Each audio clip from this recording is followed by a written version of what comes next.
प्रदेश के खाद्य मंत्री और जिले के सीतापुर से विधायक अमरजीत भगत सोमवार को अंबिकापुर के कई कार्यक्रम में शामिल हुए। इस दौरान श्री भगत ने निर्माणाधीन कांग्रेस भवन का निरीक्षण किया। निरीक्षण के दौरान खाद्य आयोग अध्यक्ष और कांग्रेसी नेता मौजूद रहे। निरीक्षण के बाद पत्रकारों से बात करते हुए श्री भगत ने बताया कि उन्होंने निर्माणाधीन कांग्रेस कार्यालय राजीव भवन के निर्माण के लिए प्रभारी मंत्री शिव डहरिया को 11 लाख रुपए की राशि दान की है, लेकिन राजीव भवन के बनने के समय को लेकर कहा कि प्रदेश के सभी जिलों में बन रहे कांग्रेस कार्यालय के निर्माण की जिम्मेदारी उस जिले के प्रभारी मंत्री की होती है, इसलिए राजीव भवन कब तक बनेगा इस बात की जानकारी प्रभारी मंत्री ही दे सकते हैं। पूरे प्रदेश में कांग्रेस कार्यालय राजीव भवन के नाम से बन रहा है। यहाँ भी राजीव भवन बन रहा है। उसको कल प्रदेश के हमारे अध्यक्ष मोहन मरकाम जी आए थे और कल श्रमदान करके गए हैं। आज हम लोग भी आए हैं। ग्राउंड फ्लोर का ढलाई हो चुका है, अब फर्स्ट फ्लोर का काम शुरू है। हम लोग भी अपना अंशदान देने आए थे और 11 लाख रुपए मैं अपने तरफ से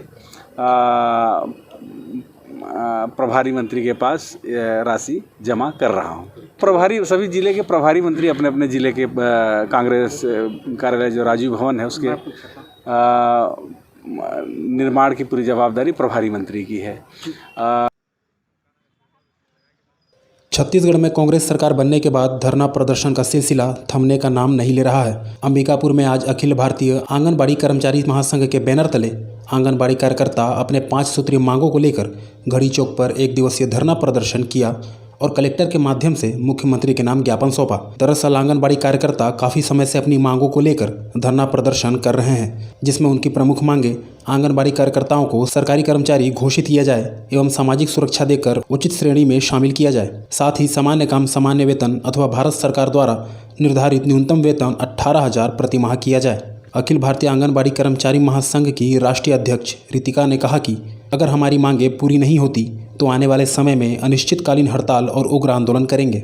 आज हम लोग का जो प्रमुख रूप से मांग है, पूरे देश में प्रधानमंत्री, मुख्यमंत्री और महिला बाल विकास मंत्री को ये ज्ञापन दिया जाएगा 5 सूत्रीय मांग को लेकर, जिसमें प्रमुख रूप से है कि हम लोग आंगनबाड़ी कार्यकर्ता, सहायिका को, मिनी कार्यकर्ता को शासकीय कर्मचारी घोषित किया जाए। और दूसरा जो है कि अगर आप शासकीय कर्मचारी घोषित नहीं करते हैं तब तक के लिए उन्हें मिनिमम वेज, जो न्यूनतम वेतन, जो कलेक्टेड रेट का जो एक निर्धारित जो रेट है वो दिया जाना चाहिए। और तीसरा मुद्दा जो है कि प्री प्राइमरी एजुकेशन को लेकर पूरे देश में जो हलचल मची हुई है, इसमें केंद्र सरकार जो है एनटीटी से लेना चाहती है। इतने साल से हम लोग काम कर रहे हैं, तो हम लोग मांग नहीं पूरी होगी तो और आने वाले दिनों में हम लोग धरना प्रदर्शन के माध्यम से हम लोग अनिश्चितकालीन हड़ताल भी कर सकते हैं। और सरकार को हम बार हम लोग धरना प्रदर्शन करके यह मांग बताना चाहते हैं। छत्तीसगढ़ प्रदेश कांग्रेस कमेटी के अध्यक्ष पिछले 2 दिनों से सरगुजा संभाग के दौरे पर थे। इस दौरान रविवार को श्री मरकाम संभाग मुख्यालय अंबिकापुर पहुंचे, जहां उन्होंने कांग्रेस कार्यालय में कार्यकर्ताओं की बैठक ली। इसके पहले पीसीसी चीफ सर्किट हाउस में पत्रकारों से मुलाकात की और पत्रकार वार्ता में अपनी पार्टी की अंदरूनी कलह के सवाल पर उन्होंने भाजपा और संघ पर प्रहार कर दिया। अंबिकापुर के सर्किट हाउस में आयोजित प्रेस वार्ता में पीसीसी चीफ से जब सरगुजा कांग्रेस के 2 गुट में बंटने का सवाल किया तो उन्होंने अपनी पार्टी के आंतरिक लोकतंत्र को मजबूत बताते हुए विपक्षी दल भाजपा और संघ पर गंभीर आरोप लगा दिए। श्री मरकाम ने कहा कि भाजपा में चड्डी पहनने वालों की सुनते हैं, उनकी पार्टी के अंदर कोई आंतरिक लोकतंत्र नहीं है। लगता कि जी सरगुजा में गुड़बाजी दिखती है। हर देखिए कांग्रेस का हर कार्यकर्ता को अपनी बात कहने का अधिकार है। हम अगर मोहन मरकाम कार्यकर्ताओं के बीच जाता है, सुनने के लिए जाता है, हम उनकी भावनाओं का सम्मान करते हैं। हमारे कांग्रेस पार्टी में आंतरिक लोकतंत्र है, भारतीय जनता पार्टी में आंतरिक लोकतंत्र नहीं है। भारतीय जनता पार्टी में जो चड्डी पैंट वाले हैं जो कहते हैं वैसे ही चलता है, मगर हमारे लोगों में हम सुनने की ताकत रखते हैं। अगर मोहन मरकाम की बुराई करता है, आदरणीय पाठक जी की बुराई करता है, राकेश गुप्ता की भी बुराई करता है, तो उसकी बात हम सुनते हैं, उनकी समस्याओं का निराकरण करते हैं। ये हमारी पार्टी के आंतरिक लोकतंत्र है। हर बात कार्यकर्ताओं की सुनते हैं, उसी के अनुसार हम निर्णय लेते हैं। इधर मोहन मरकाम के द्वारा संघ के लिए दिए इस बयान के बाद प्रदेश भाजपा के प्रवक्ता ने पलटवार किया है। प्रदेश प्रवक्ता अनुराग सिंह ने कांग्रेस को नसीहत दी है कि जो पार्टी गांधी परिवार से बाहर का अध्यक्ष नहीं बना पा रही है, वो भाजपा की जगह अपनी पार्टी का ध्यान रखे। कांग्रेस अध्यक्ष मोहन मरकाम कांग्रेस के अंदर की बात सोचें, भारतीय जनता पार्टी की चिंता करने की आवश्यकता कांग्रेस को नहीं है। कांग्रेस पहले अपने जो निगम मंडल बोर्ड के अध्यक्ष बनाने हैं पहले वो बना ले, पहले अंदर का जो अंतरकला है उसको सुलझा ले, उसके बाद भारतीय जनता पार्टी के लोकतंत्र के बारे में चर्चा करेंगे। जो एक राष्ट्रीय अध्यक्ष एक परिवार से बाहर नहीं बना सकता है, वो भारतीय जनता पार्टी के और संघ के बारे में इस प्रकार का कमेंट करके वो न केवल अपने आप को छोटा कर रहा है बल्कि जग जाहिर कर रहा है कि कांग्रेस और बीजेपी में क्या अंतर है। भारतीय जनता पार्टी एक लोकतांत्रिक और कार्यकर्ता निष्ठ पार्टी है जहां सामूहिक नेतृत्व की परंपरा है और बीजेपी के लोग वर्षों से उसी कार्यपद्धति में चलते आए हैं। सरगुजा में जिस तरह दो कद्दावर मंत्री एक दूसरे के विपरीत दिशा में चलकर ये जग जाहिर कर रहे हैं कि वास्तव में सत्ता में आने के बाद भी कांग्रेस दो गुटों में बटी है। बहरहाल पीसीसी अध्यक्ष का चड्डी वाला बयान सियासी पारे को कितना बढ़ाता है ये अभी देखना बाकी है। छत्तीसगढ़ के हिल स्टेशन मैन पाट में आयोजित मैन पाट महोत्सव के आखिरी दिन कैलाश खेर समेत देश के कई नामचीन कलाकारों की प्रस्तुति का दिन था। लिहाजा पहले दिन हुए लाठीचार्ज से सीख लेते हुए प्रशासन ने कार्यक्रम स्थल पर काफ़ी सुरक्षा बल तैनात कर दिया था। लेकिन सब कुछ ठीक से निपटने के दौरान ही भाजपा के वरिष्ठ नेता और हस्तशिल्प बोर्ड के पूर्व अध्यक्ष अनिल सिंह मेजर ने ये आरोप लगाया है कि उनको और उनके कार्यकर्ताओं को अंदर घुसने नहीं दिया गया।